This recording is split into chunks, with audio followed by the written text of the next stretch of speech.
boa tarde. Nos últimos anos, cresceu o número de denúncias de assédio sexual e moral no trabalho. De olho nessa realidade, o Ministério Público do Trabalho quer que o Brasil seja signatário do acordo assinado em 2019 por diversos países para promover tolerância zero em relação ao assunto. No Jornal da Justiça de hoje, vamos falar sobre como combater essas práticas no ambiente de trabalho. E você vai ver também. Vacinação contra a Covid-19. Plenário do Supremo Tribunal Federal deve julgar hoje ações que tratam do assunto. A ação do PTB defende que a possibilidade de imunização compulsória prevista na lei seja declarada inconstitucional. Segurança cibernética no Judiciário. Plenário do Conselho Nacional de Justiça aprova 3 resoluções. Os atos normativos aprovados tratam de prevenção a incidentes cibernéticos, proteção de dados e gerenciamento de crises. E ainda, a 6ª turma do Superior Tribunal de Justiça mantém prisão do empresário Mário Peixoto, acusado de envolvimento em corrupção na saúde do Rio de Janeiro.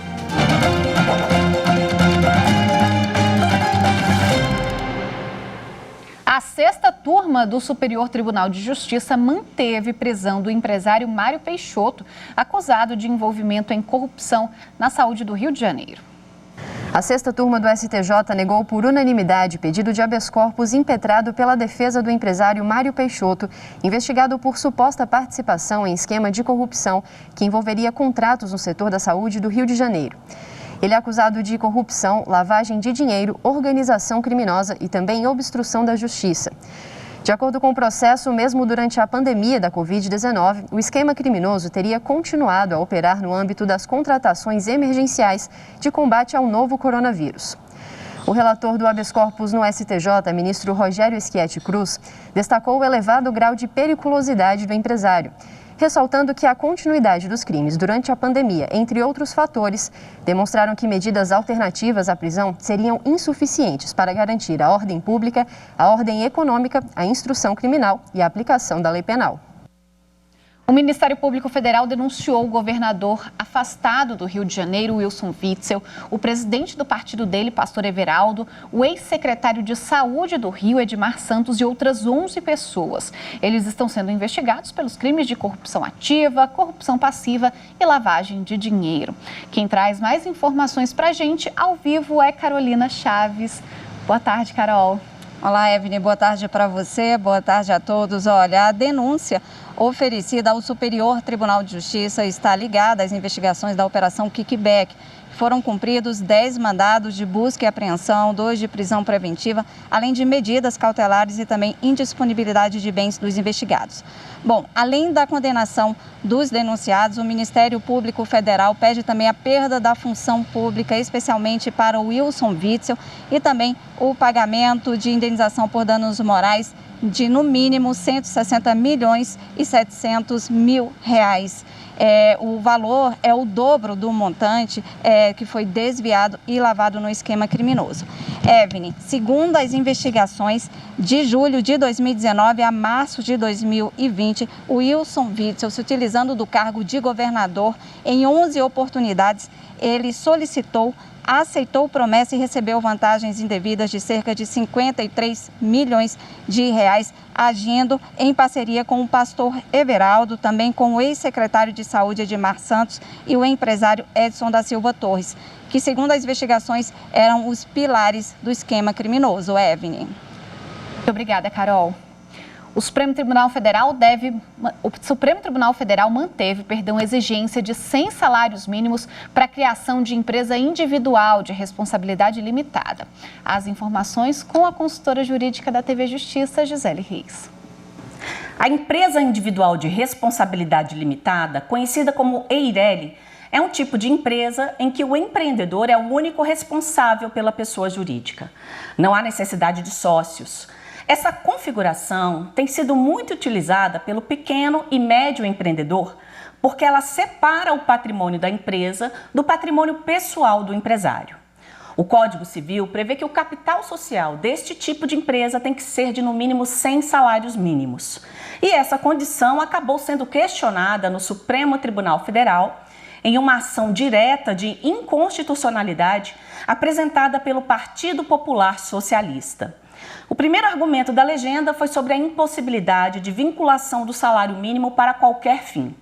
Já o segundo argumento apontava que esse valor mínimo afrontava o princípio da livre iniciativa. Na análise do caso, o Supremo Tribunal Federal, num julgamento que foi realizado pelo plenário virtual, decidiu que o parâmetro adotado pela lei não ofende a Constituição Federal. No caso, prevaleceu o voto do relator, o ministro Gilmar Mendes. Para ele, o valor tem caráter meramente referencial e serve apenas como parâmetro para a determinação do capital social a ser integralizado na abertura da empresa.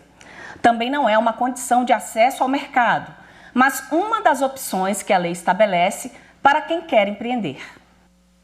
Os presidentes das duas turmas do Supremo Tribunal Federal fizeram ontem um balanço dos julgamentos ao longo de 2020. Tanto a ministra Rosa Weber quanto o ministro Gilmar Mendes comentaram sobre a alta produtividade no ano de pandemia. Em sessões presenciais, virtuais e por videoconferência, a primeira turma julgou 6.620 processos, mais de 3.700 no primeiro semestre e quase 3.000 no segundo. De acordo com a ministra Rosa Weber, presidente da primeira turma, o ministro Marco Aurélio foi o que colocou mais processos em pauta, 2.643. Para a ministra, o balanço foi positivo. Como sabemos, um ano anômalo, um ano atípico, mas em que a produção da primeira turma, tendo como locomotiva o eminente decano, o ministro Marco Aurélio, foi extremamente, a meu juízo, significativa. A segunda turma também divulgou o balanço anual. Os ministros julgaram quase 5.500 processos este ano. 27% habeas corpus e recursos ordinários em habeas corpus. Em 2020, teve mudança na composição da turma. Com a aposentadoria do ministro Celso de Mello, a cadeira foi ocupada pelo ministro Nunes Marques. O presidente da primeira turma, ministro Gilmar Mendes, parabenizou a atuação do Supremo Tribunal Federal na condução dos trabalhos ao longo da pandemia da Covid-19. O tribunal teve um papel bastante marcante, senhores ministros, naquilo que eu estou chamando, de uma forma talvez improvisada, de construção de uma jurisprudência da crise. Então, nós tivemos aí uma série de desafios, cada qual foi relator de processos importantes, né, e que deram diretrizes e que impediram que o país saísse dos trilhos. Veja a seguir assédio moral no trabalho. Vamos falar sobre o combate a essa prática em instantes.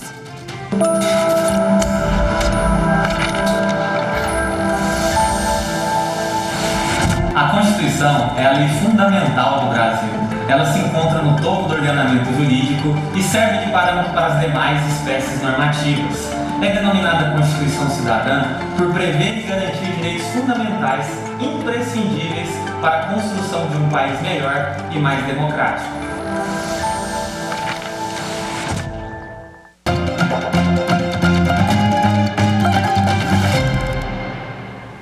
A multinacional Pirelli Pneus foi condenada a pagar bônus a empregados que não fizeram greve. A decisão é da terceira turma do Tribunal Superior do Trabalho. A reclamação trabalhista teve início com o operador de máquinas da empresa. No processo, ele disse que a Pirelli, na tentativa de enfraquecer o movimento grevista, teria demitido 60 empregados por meio de telegrama. Ainda segundo ele, a empresa gratificou os que não fizeram greve com quase R$7 mil. Em razão disso, o operador ajuizou a ação pedindo indenização por danos morais e materiais. O Tribunal Regional do Trabalho da 5ª Região, na Bahia, reformou a sentença que havia condenado a Pirelli ao pagamento de mais de R$13 mil ao profissional. No entendimento do TRT, o pagamento constituiria enriquecimento sem causa do empregado. Segundo o regional, embora possa ser passível de punição, a conduta da empresa não implicou ofensa a direito de personalidade. O caso chegou ao Tribunal Superior do Trabalho. Para o relator do recurso do operador, ministro Alberto Bresciani, qualquer conduta que dificulte o direito à liberdade sindical, tanto individual quanto coletivo, configura ato ilícito. e a discriminação decorrente da expressão dessa liberdade é vedada. Ainda segundo o relator, o profissional tem direito à mesma bonificação ofertada aos empregados não grevistas e concluiu dizendo que a discriminação e a ofensa ao direito fundamental caracterizam violação dos direitos de personalidade. A decisão foi unânime. Nos últimos 5 anos, foram registradas no Brasil cerca de 35 mil denúncias de assédio moral no ambiente laboral. Para combater esses e outros tipos de violações, o Ministério Público do Trabalho quer que o Brasil seja signatário do Acordo de Tolerância Zero contra atitudes prejudiciais aos trabalhadores. Todo trabalhador merece respeito e a Convenção 190 e a Recomendação 206 da OIT, aprovada na última Conferência Internacional do Trabalho, tem boas iniciativas que devem ser seguidas como uma forma ampla e inovadora de dar uma resposta ao enfrentamento da violência e assédio no trabalho. São normas internacionais e que abrangem todos os trabalhadores do mundo. No Brasil, os números chamam a atenção. As denúncias de assédio sexual cresceram 64,7% em 4 anos. Um levantamento do Ministério Público do Trabalho, realizado entre os anos de 2015 e 2019, aponta que foram 1.835 denúncias. 1.000 tiveram continuidade com a abertura de inquéritos civis para apuração dos assuntos. 66 se desdobraram em ações civis públicas e 226 foram resolvidos por meio de termos de ajustamento de conduta. A Convenção da OIT define violência e assédio como comportamentos, práticas ou ameaças que resultem em danos físicos, psicológicos, sexuais ou econômicos para os trabalhadores. Recentemente, o Ministério Público do Trabalho assinou uma nota reforçando que a violência e o assédio são práticas inaceitáveis. Além disso, o documento pede a ratificação da Convenção 190 e da Recomendação 206 da Organização Internacional do Trabalho, que traçam diretrizes para o enfrentamento da violência e do assédio no ambiente de trabalho. Quem conversa mais sobre esse assunto com a gente é a Adriane Reis de Araújo, que é coordenadora nacional da Coordenadoria de Promoção da Igualdade e Combate à Discriminação no Trabalho. Boa tarde, doutora, muito bem-vinda ao Jornal da Justiça. Boa tarde, prazer estar aqui. Doutora, números alarmantes, né? 35 mil denúncias só no Ministério Público do Trabalho sobre essa questão de assédio. Existe uma explicação de por que ainda se assedia tanto no trabalho? Existe, sim. Na realidade, o assédio e a violência estão muito relacionados a situações de precarização no ambiente de trabalho, situações de persistência de violência dentro do entorno, por exemplo, um entorno que seja machista, que seja racista. Se não houver uma ação efetiva da empresa, tende a se repetir no ambiente de trabalho. Embora os números sejam altos, aparentemente, ainda há uma subnotificação expressiva. Nós acreditamos que é muito maior. Como a gente consegue identificar situações de assédio no trabalho? Porque se há subnotificação, às vezes as pessoas nem entendem que aquela coisa que ela está sofrendo é um assédio e aquilo é passível de denúncia, né? Exatamente, porque justamente nós temos essa precarização frequente do próprio contrato de trabalho, com muito descumprimento de regras pelas empresas, de modo geral, contando às vezes com a ausência da fiscalização, contando às vezes com a dificuldade dessa pessoa ingressar com uma ação trabalhista na Justiça do Trabalho. Então, isso faz com que muitas vezes a pessoa não perceba essa violência que ela sofre. Como que ela vai perceber? A violência e o assédio se caracterizam pelo constrangimento e a humilhação dentro do ambiente de trabalho, que pode acontecer uma única vez ou pode acontecer de maneira repetida, mas tem que ser um constrangimento, uma humilhação que seja grave a ponto de paralisar essa pessoa, de impedir que essa pessoa consiga reagir, consiga superar essa violência. Há um conceito que diz que assédio moral é uma violência que se degenera, ou seja, uma violência que não se resolve por meio do diálogo no ambiente de trabalho. Quais as consequências jurídicas para quem pratica o assédio moral? E o assédio sexual, enfim, os diversos tipos de assédio? Bem, o assédio sexual é um pouco mais grave. Nós temos a tipificação como crime quando o assédio ele é praticado pelo superior hierárquico daquela pessoa, uma pessoa que tenha qualquer tipo de hierarquia no ambiente de trabalho.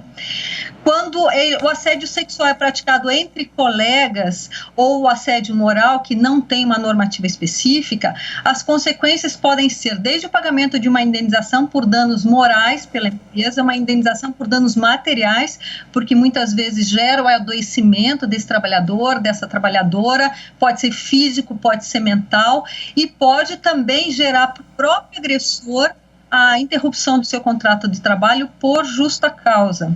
Nós percebemos hoje que a violência e assédio são situações graves, passíveis de uma dispensa por justa causa. Quando a gente fala de esses tipos de assédio, das consequências que isso causa, como é que tem sido a atuação do Ministério Público do Trabalho para que essas consequências cheguem até o fim, de que realmente haja uma punição? Bem, o Ministério Público do Trabalho, quando recebe uma denúncia, ele investiga, ele, após essa investigação, pode vir a chamar a empresa para que ela espontaneamente resolva e corrija a sua conduta, ou quando há uma resistência, ele entra com uma ação civil pública e pede o pagamento de uma indenização por danos morais e um pagamento de uma multa até que a empresa adote as medidas que são recomendadas pelo Ministério Público. Quais seriam essas medidas? Então, por combate à violência e ao assédio no ambiente de trabalho, é importante ter 3 linhas de atuação. Você tem que ter canais de denúncia que funcionem de maneira autônoma, independente, sigilosa.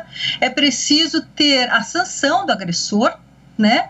E não que a vítima que denuncia ela não sofra represálias, e também é importante ter a capacitação de todo o grupo de trabalhadores em relação a essas violências e ao assédio, e principalmente a formação de liderança dos grupos mais vulneráveis, por exemplo, as mulheres. A própria convenção reconhece as mulheres como um grupo mais vulnerável frente à violência e ao assédio no trabalho. Doutora, muito obrigada pelas informações, pela participação aqui no Jornal da Justiça. Eu que agradeço. Um abraço. Tchau. Veja a seguir, plenário do Supremo Tribunal Federal deve analisar hoje ações que discutem a obrigatoriedade da vacinação contra a Covid-19. Já já.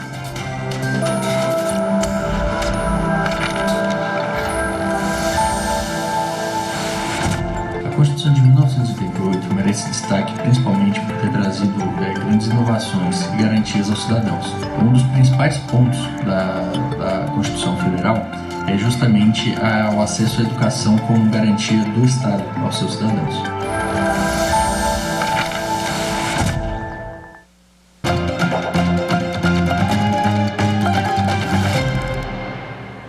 Termina hoje o primeiro encontro CNJ de ouvidorias do Poder Judiciário. O evento reúne ouvidores de tribunais de todo o país. A Lei de Acesso a Informações e Responsabilização dos Agentes Públicos e os projetos das ouvidorias de justiça estão em discussão no encontro. Na abertura, o presidente do CNJ e do STF, ministro Luiz Fux, destacou que é essencial que as unidades de ouvidoria tenham um fórum adequado para debater diretrizes e princípios como eficiência, transparência e governança de forma harmônica.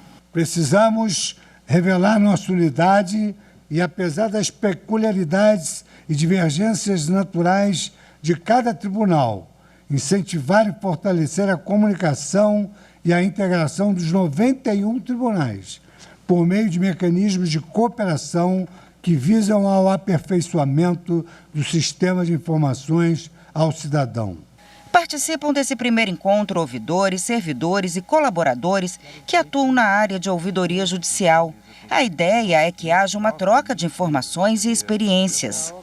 É um momento especialmente importante para nós trocarmos experiência quando vem aí recomendações e resoluções do CNJ para tratar das políticas de assédio moral e sexual no ambiente de trabalho.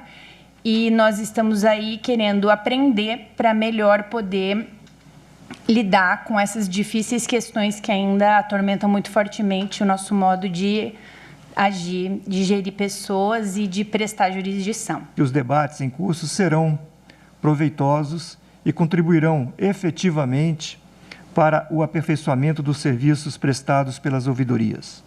Essa é a primeira vez, que a gente vê o CNJ organizando este encontro. E aí dá a importância e o valor que tem as ouvidorias.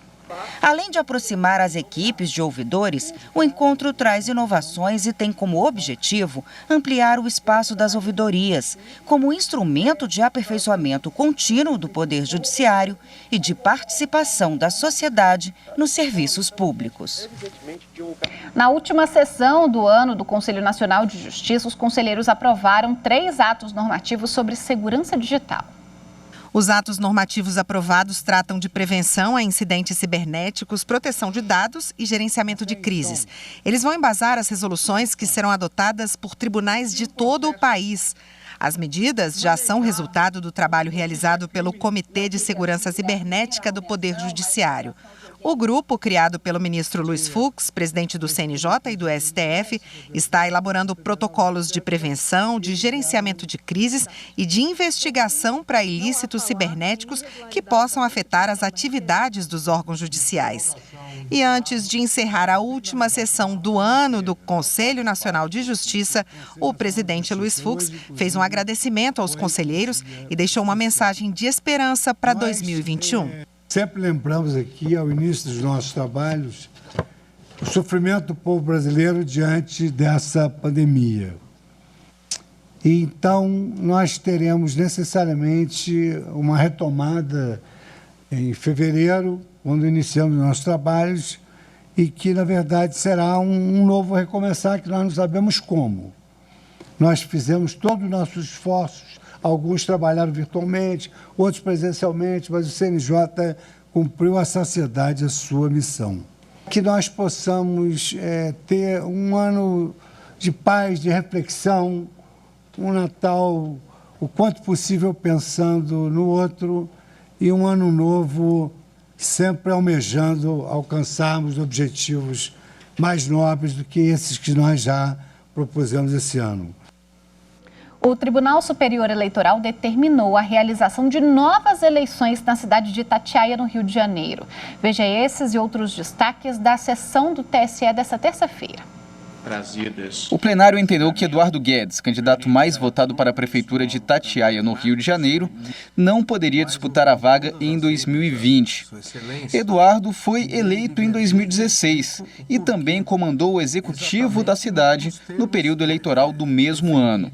Ele era vereador na época e assumiu o cargo após a cassação de prefeito e vice. Essa assunção ocorreu durante o período eleitoral, em que o candidato se sagrou eleito à chefia do Poder Executivo, ensejando em conteste continuidade administrativa com seu mandato subsequente, cenário que inviabiliza, a meu sentir, nova candidatura para uma pretensa reeleição sob pena de vulneração da regra que privilegia a alternância do poder. Os ministros também determinaram a realização de novas eleições na cidade de Juazeiro do Piauí. Para o plenário, o candidato mais votado para a prefeitura do município em novembro, Antônio José de Oliveira, estava inelegível. Isso porque foi condenado por praticar atividades clandestinas de telecomunicação. Afirmo que o delito do 183 reveste de natureza de crime pluriofensivo, haja vista que tutela a um só tempo mais de um bem jurídico, a saber, a segurança dos meios de comunicação, o Sistema Nacional de Telecomunicações e o patrimônio público. Dou provimento ao recurso especial eleitoral para, reformando o acórdão regional, indeferir o requerimento de registro de candidatura de Antônio José de Oliveira ao cargo de prefeito do município de Juazeiro do Piauí. Na mesma sessão, os ministros mantiveram o deferimento dos registros de candidatura dos políticos mais votados em novembro para as prefeituras de Varriçai e Cachoeiras do Macacu, ambas no Rio de Janeiro. E daqui a pouco tem sessão plenária do Supremo Tribunal Federal. Os ministros devem analisar ações que discutem a obrigatoriedade da vacinação contra a Covid-19. Os processos estavam previstos para julgamento pelo plenário virtual do STF, mas o ministro Luiz Fux, presidente da Corte, decidiu que o assunto deveria ser julgado em sessão presencial por videoconferência. As ações foram apresentadas pelo PDT, o Partido Democrático Trabalhista, e pelo PTB, Partido Trabalhista Brasileiro. Eles questionam parte da lei aprovada em fevereiro que prevê medidas de combate ao novo coronavírus. O PDT pede que o Supremo Tribunal Federal estabeleça a interpretação de que estados e municípios podem determinar a vacinação obrigatória contra a Covid-19. Já a ação do PTB defende que a possibilidade de imunização compulsória prevista na lei seja declarada inconstitucional. O partido alega que a regra é incompatível com a Constituição Federal por colocar em risco a vida, a liberdade individual e a saúde pública.